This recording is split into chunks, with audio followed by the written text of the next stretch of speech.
નમસ્કાર મિત્રો, પાક નુકસાની સહાય બાબતનો રાજ્ય સરકારનો ઠરાવ શું આવ્યો છે એ પણ જાણી લઈએ.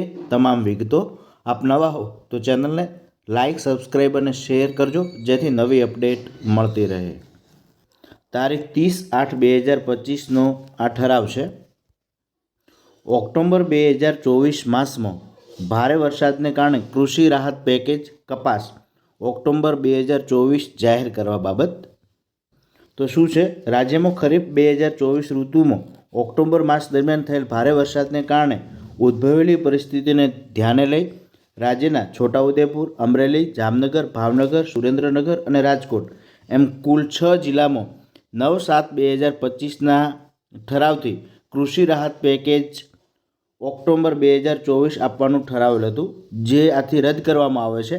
તથા આ જિલ્લાઓના આ સાથે સામેલ પત્રક મુજબ એક પત્રક છે, જેની અંદર 1922 ગામોના અસરગ્રસ્ત ખેડૂતોને કૃષિ રાહત પેકેજ કપાસ ઓક્ટોબર 2024 આપવાનું ઠરાવવામાં આવે છે. અહીં જે જિલ્લાઓમાં ખેડૂત ખાતેદાર દ્વારા અહીં ઠરાવ છે 24/10/2024, 23/8/2024 જાહેર કરેલ ઓગસ્ટ અને સપ્ટેમ્બર 2024 ખાસ કૃષિ રાહત પેકેજમાં સહાય મેળવેલ હશે તો તેઓને કૃષિ રાહત પેકેજ ઓક્ટોબર 2024 અન્વયે સહાય મળવાપાત્ર થશે નહીં.